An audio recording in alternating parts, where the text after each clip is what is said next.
With news of mandates sweeping the globe, I think now is a good time to ask the question, should electronic invoicing be mandatory?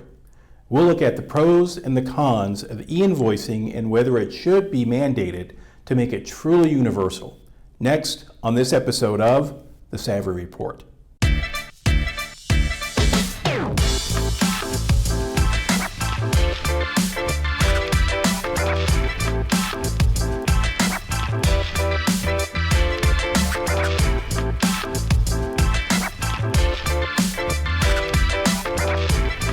Hello everyone, and welcome to this episode of The Savvy Report.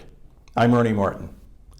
While many countries have turned to electronic invoicing in earnest and made it mandatory for businesses, the U.S. has not yet done so for commercial enterprises.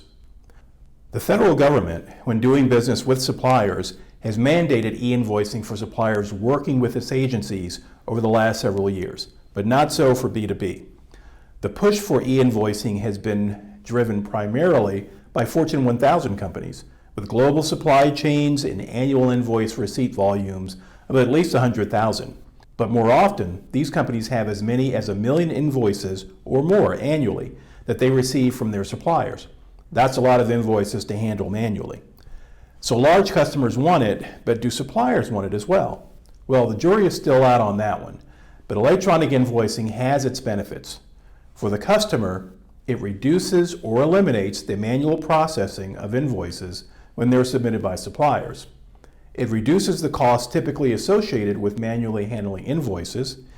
It allows staff to focus on more strategic tasks rather than processing invoices by hand. For suppliers, e-invoicing is good because it gets the invoice to the customer faster. There is a significant reduction in errors and exceptions. It helps suppliers get paid faster, it does reduce overall invoicing costs, and it opens up more early payment options for the supplier.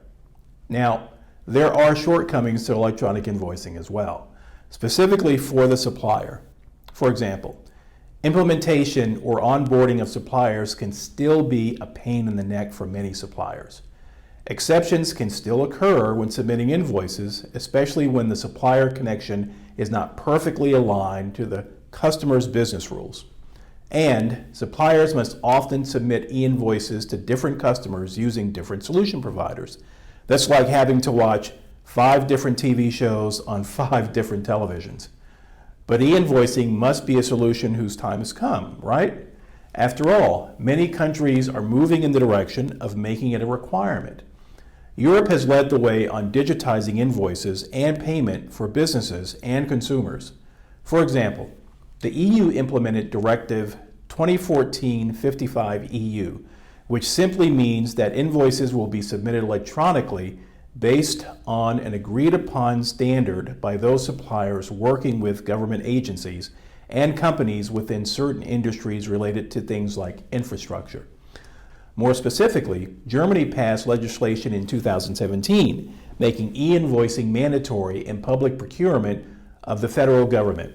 Italy passed legislation in 2014 making e-invoicing mandatory for government agencies and ministries, as well as for B2B organizations above a certain annual revenue threshold. And the Netherlands passed legislation in 2012 and 2017 making e-invoicing mandatory for entities engaging central government agencies. Mexico is one of the earliest countries to make e-invoicing compulsory, implementing a mandate in 2011 where companies had to begin integrating with the Mexico Tax Authority for real-time issuance and approval of electronic invoices for government and non-government customers. So, where is the U.S. in all of this, with its estimated 25 billion invoices annually? The federal government stipulated that all invoices submitted to its agencies, which is approximately 20 million invoices annually, must be electronic by 2018. It's hard to determine if they've reached that 100% compliance today, but from a purely B2B perspective, it's only estimated that only 30% of companies submit invoices electronically when engaged in B2B activity. That's a relatively low number for a technology that most believe should be universal. So, can true e-invoicing be made mandatory in the U.S.? Well, it can, but I think we're a long way from making that a reality. There are several things that should be in place first before anyone requires all companies to submit invoices electronically. First, there must be an infrastructure in place where electronic invoices are created, submitted, and received in a consistent format, regardless of who sends it and who receives it. Second, getting set up to send invoices electronically must be easy.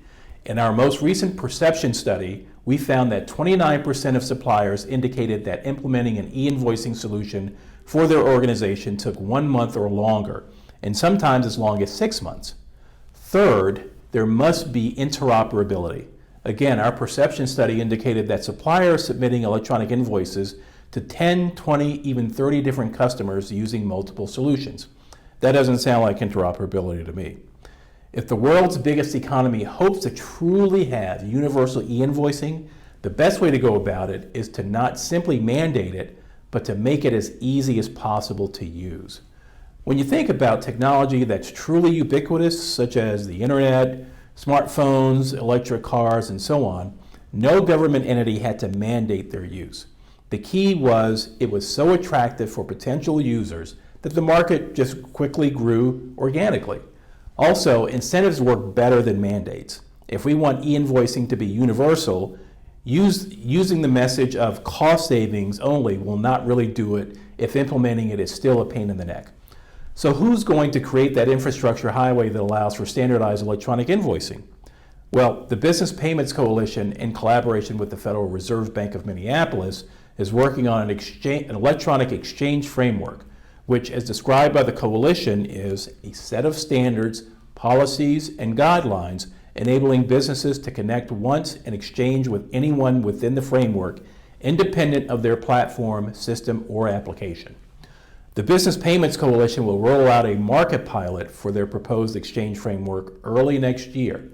If a B2B invoice exchange framework can be proven operational for the U.S. market, then work to expand it and facilitate universal e-invoicing and true interoperability can truly begin.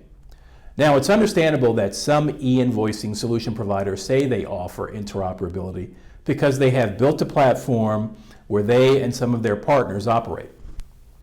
But true interoperability means that invoices and other business documents can be sent via a network with a single connection regardless of the provider. So yes, let's have universal electronic invoicing in the US, but let's not mandate it. Instead, create an environment and infrastructure that makes it easy to sign up and use, and if necessary, incentivize those companies to use it. Because truly great technologies come about because of ease of use and a strong desire to use it, not as a result of punitive actions if you don't use it. I'm Ernie Martin, and we'll see you next time on the Savvy Report.